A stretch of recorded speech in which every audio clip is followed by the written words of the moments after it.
क्या बंगाल की मुख्यमंत्री ये जवाब दे सकती है कि असम में घुसपैठ क्यों बंद हो गई, त्रिपुरा में घुसपैठ क्यों बंद हो गई, गुजरात और राजस्थान की बॉर्डर पर घुसपैठ क्यों नहीं होती है, पंजाब की बॉर्डर पर घुसपैठ क्यों नहीं होती है, कश्मीर की बॉर्डर पर घुसपैठ क्यों नहीं होती है, सिर्फ बंगाल में क्यों होती है? क्योंकि आपकी के लिए भी आज से लेकर अप्रैल तक का समय बहुत महत्वपूर्ण समय है। अप्रैल में बंगाल में विधानसभा के चुनाव होने जा रहे हैं।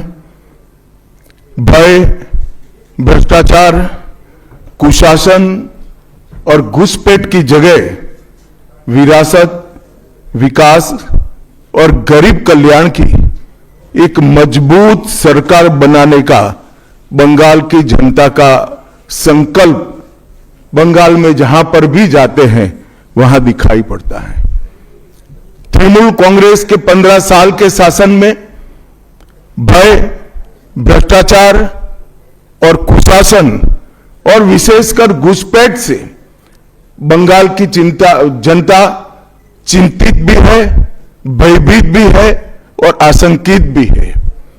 हम भारतीय जनता पार्टी के सभी कार्यकर्ता बंगाल की जनता को आश्वासन भी देना चाहते हैं और वादा भी करना चाहते हैं कि मोदी जी के नेतृत्व में बंगाल में भारतीय जनता पार्टी की सरकार बनने के साथ ही यहां की विरासत को हम पुनर्जीवित करेंगे, विकास की गंगा फिर से बड़ी तेज गति से बहेगी और गरीब कल्याण जो बंगाल का आज बहुत महत्वपूर्ण मुद्दा बना है, देश भर में जहां जहां एनडीए सरकारें हैं, भाजपा सरकारें हैं, हमने गरीब कल्याण को प्राथमिकता दी है, यहां पर भी गरीब कल्याण को प्राथमिकता दी जाएगी। और इस सब के साथ साथ एक ऐसी मजबूत राष्ट्रीय ग्रिड बनाएंगे जो बंगाल से घुसपैठ को समाप्त कर देंगी। इंसान छोड़ दीजिए, परिंदा भी पैर नहीं मार पाए, इस प्रकार की एक मजबूत ग्रिड की रचना हम करेंगे और न केवल घुसपैठ रोकेंगे, सारे घुसपैठियों को चुन चुन कर भारत के बाहर निकालने का काम भी भारतीय जनता पार्टी की बंगाल सरकार करेगी। आज ममता बनर्जी के नेतृत्व में भ्रष्टाचार के कारण पूरे बंगाल का विकास एक प्रकार से थम गया है। मोदी जी की सारी लाभकारी योजनाएं जो पूरे देश में गरीबी का उन्मूलन कर रही है, यहां पर टोल सिंडिकेट के भेंट चढ़ चुकी हैं और हर योजना डेड एंड पर पहुंच चुकी है। 14 सालों से भय और भ्रष्टाचार ये बंगाल का पहचान बना हुआ है। बीजेपी सरकार का संकल्प 15 अप्रैल 2026 के बाद जब भाजपा सरकार बनेगी, बंग गौरव, बंग संस्कृति, उसके पुनर्जागरण की हम फिर से शुरुआत करेंगे। और विवेकानंद जी, बंकिम बाबू और गुरुवर टैगोर और श्यामा प्रसाद मुखर्जी के स्वप्न का बंगाल बनाने का हम फिर से एक बार प्रयास करेंगे। और आज मैं फिर से एक बार कहना चाहता हूं, भारतीय जनता पार्टी के लिए ये बंग भूमि बहुत पवित्र और बहुत मायने रखने वाली है, क्योंकि हमारी स्थापना, भारतीय जनता पार्टी की स्थापना, भारतीय जनसंघ की स्थापना यही बंग भूमि के बड़े नेता श्यामा प्रसाद मुखर्जी ने की है।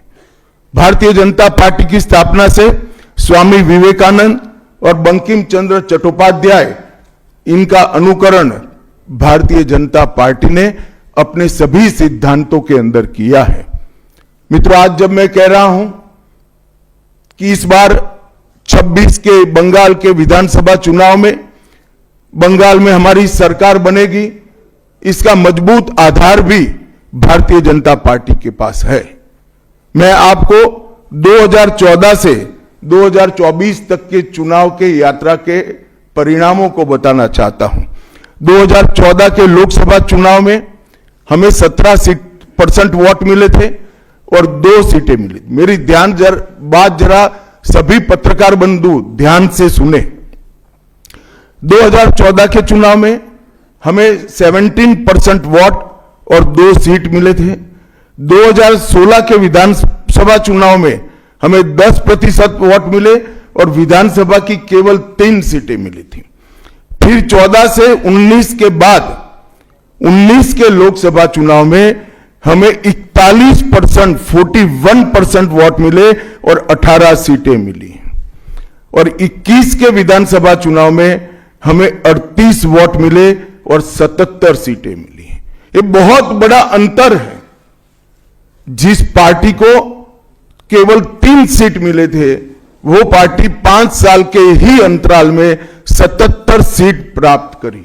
और इसका नतीजा देखिए, कांग्रेस जिसकी एक प्रकार से स्थापना ही बंगाल से शुरू हुई, वो कांग्रेस पार्टी बिग जीरो पर पहुंच गई।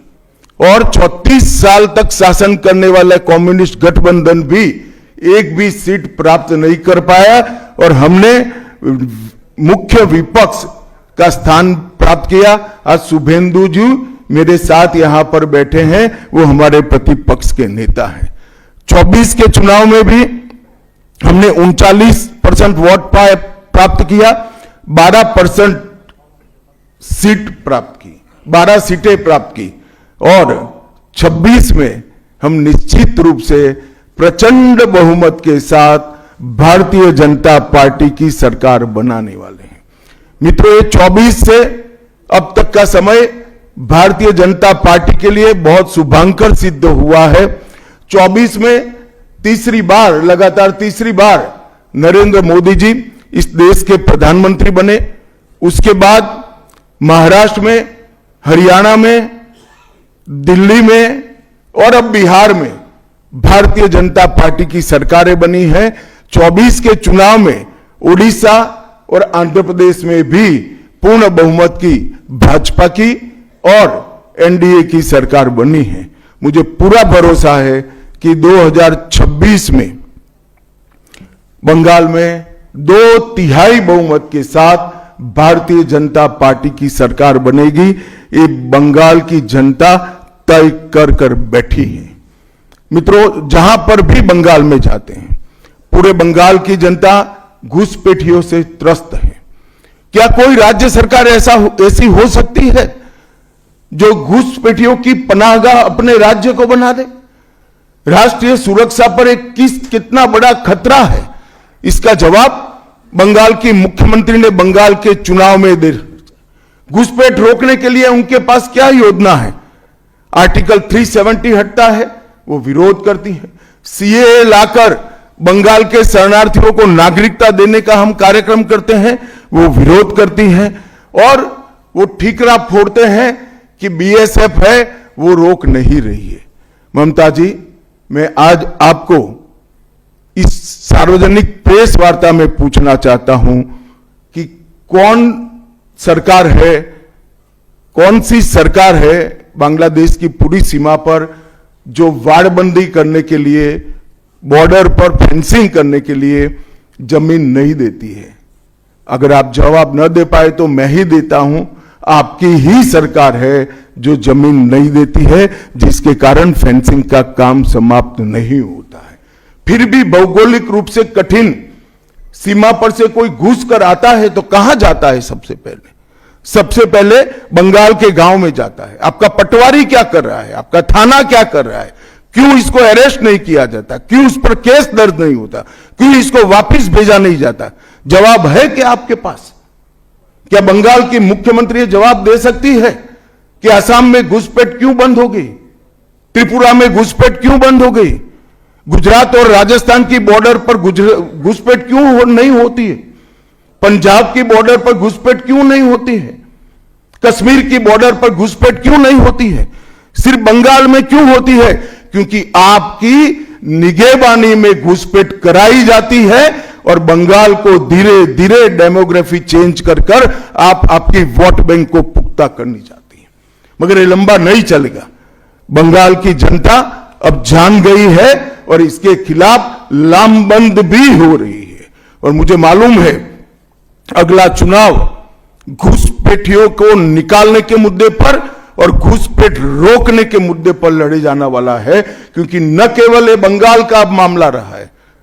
मैं आज बंगाल की जनता को इस प्रेस वार्ता के माध्यम से बताने आया हूं कि बंगाल की बॉर्डर से हो रही घुसपैठ सिर्फ बंगाल का मामला नहीं रहा है, अब ये राष्ट्रीय सुरक्षा का मामला है। देश की संस्कृति को बचाना है, देश की सुरक्षा को सुनिश्चित करना है, तो बंगाल की बॉर्डर सील कर दे, ऐसी देशभक्त सरकार यहां लानी पड़ेगी जो ममता बनर्जी नहीं कर सकती, केवल और केवल भारतीय जनता पार्टी कर सकती है।